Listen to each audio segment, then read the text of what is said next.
We have one more display for our quantitative data. If we want to recall our displays for quantitative data so far, we had histograms, we had our dot plots, and we had our stem and leaf plot, or just stem plots is what I'll call it.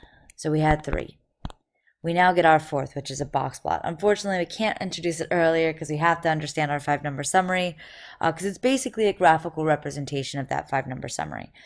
So you see here, we have 2 box plots. They're looking at the highest education level obtained and the earnings people get as a result. So people with a high school education are here, people with a bachelor's are here, and you can see that all the different pieces of the 5-number summary are in our box plot. We have a minimum, Q1, median, Q3, and maximum. So our min and max are represented at the ends of these whiskers. You see sometimes hear these called box and whisker plots. And then the box section is that IQR, right? Our middle 50%, our Q1 to our Q3. Box plots are really good because they let us just quickly look and compare distributions from 2 different groups or more than 2 groups. As you can see here, we can immediately look at this and see, oh, the majority of the middle 50% is above the middle 50% for high school education. So you'd rather have a bachelor's degree than just a high school education degree, high school diploma. The minimums are the same, but that maximum is much higher when it comes to the earnings for somebody with a bachelor's degree as well. So making these box plots is fairly simple if you're only doing what we call a just standard box plot, a simple box plot, because you're just using the 5-number summary. We're going to make what's called a modified box plot in this class. In order to determine a modified box plot, we have to figure out if things are outliers. And we use this 1.5 IQR criterion to do so. So this is something, especially these 2 fence formulas, that you may want to put on your note card. Because you're going to have one question on your exam where you have to make a box plot by hand and check for outliers. So once you have your IQR and all your 5-number summary, we're going to use these fence formulas to determine whether or not we have outliers. So let's go try that out on the next page. So here we have case prices of wines produced in Napa, and they ask us first to find the 5-number summary. So this is very similar to an exam question. In fact, I'll go ahead and start it. The only thing that changes from the exam questions, I usually don't have you I don't tell you to compute the IQR. It's just a step and you need to know you have to do it. I don't actually tell you to do it. So first thing we're asked to do is to find the 5-number summary, which we know means that if I want to do this by hand, I need to put these in order. If I want to do it in the calculator, I'm just typing them in. They don't need to be in any sort of order. So I would highly recommend using the calculator.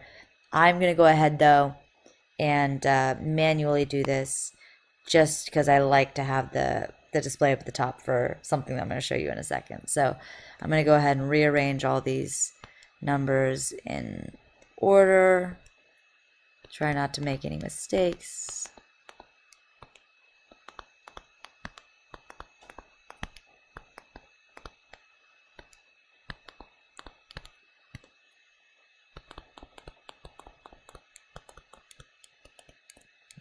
Perfect.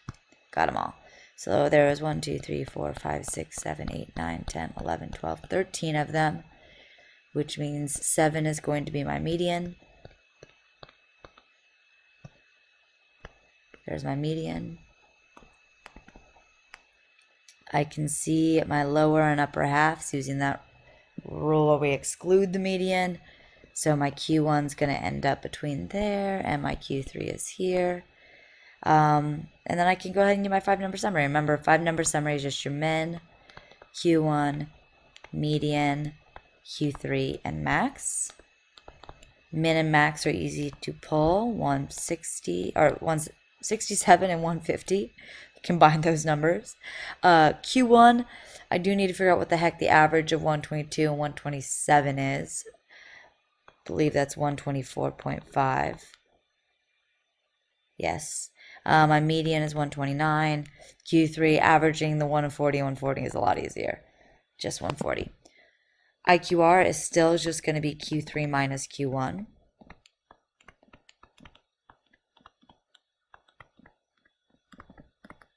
which is 15.5. And now we get to the new thing, looking at those fences.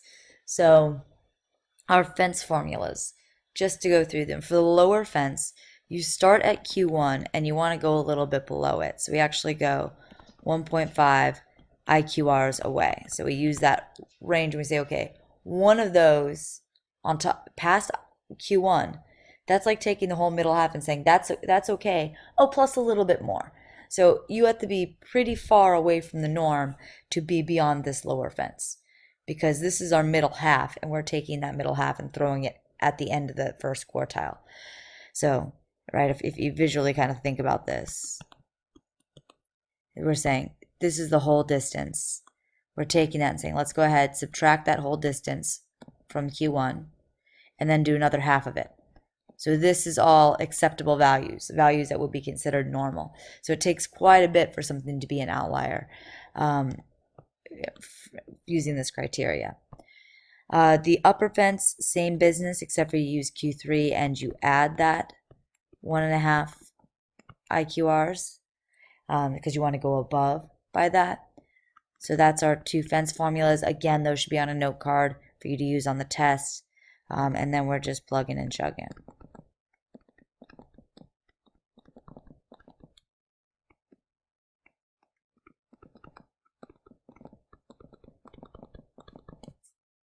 And those values magically appeared because I'm too lazy to go get my graphing calculator. So I paused while I used my phone calculator, which I'm terrible at. So we now have our fences. This is where students get confused. What do the fences tell us about outliers? Remember, nothing should be past these fences. These are sort of our range of reasonable values. So nothing should be beyond 101 or beyond this range of 101 to 163. So on the high end, nothing is past 163, but on the low end, we do have stuff past that 101. So this is why I like to have my data all lined up so we can kind of visually show you guys 163 is over here, 101 is our fence over here. We have two bad data points, that are beyond our fence. And I always draw these as little sheep because, as you guys know, I love to draw animal pictures. All right, so these two little sheep are off the reservation. They are beyond the fences. They are our outliers. So our two outliers here, 67 and 90 are outliers. And now that we have our 5-number summary and we have our outliers, we're ready to draw our box plot. So drawing the modified box plot, the way I like to start the box plot when I draw it is I like to start with the box section, because that IQR, that Q1, median, Q3, that's never going to be impacted by outliers. It's always going to be staying the same. We're never going to get into trouble in that section. So our Q1 was 124.5.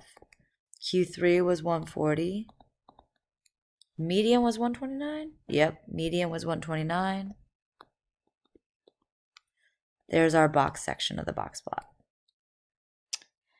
Next thing I like to put in are the outliers. The outliers we can mark however we want. I usually use circles because that's what most software does. So 67 is an outlier. We're going to mark it coming about midway through the box. Midway through the box, we're going to put in our 67. And I guess I should have labeled all this, though I don't necessarily need to because it's implied by their locations. And 90 is also an outlier, so it also gets a dot. And now the last piece I do is the whiskers of our box and whisker plot. Now the high whisker is easy. Our maximum was a 150. We can go straight to that. We don't have any problems there. Where students make mistakes here is the whisker on this side with the outliers. The outliers and their impact. What we want to go to is what's sometimes called the adjacent value by books. Our adjacent value is our first good data point. So again, I'm going to go back to that list of data I threw up at the top. We look just inside of our fence and we can see the smallest data point that is considered normal. This is the adjacent data point. This is what you want to put on your other whisker. So it looks like we're going to go to 122. And this is where you probably want to make a note to yourself how we got this. So this is the smallest good data point. You'll note that I did not put anything to do with my fences on here. A lot of students want this to go to the fence. The fences are not here. If you want to put the fences on your graph, it's okay. It is absolutely not part of the box plot though. The box plot is just representing data. If you want the fences on there to just kind of visually check stuff, it's not a bad idea, not something you have to put on there or should put on there or shouldn't put on there. It doesn't matter, but you can put your fences there. The entirety of your box plot should be contained within the fences. Anything beyond that should be outliers. This little guy should never cross that fence. So that sort of lets you see, okay, everything's good. And again, if you wanted to visually think about this, what the heck makes these things outliers, remember, we're looking at throwing this distance here and then again half. That's how those fences are coming up. That's where they're coming from. So that is, I've managed to do something terrible, so I'm distracted. That is our box plot. I'll go ahead and make a video for this separately. That way you've at least have one showing you what a box plot is, and then we'll just kind of go through some more about box plots in a separate video.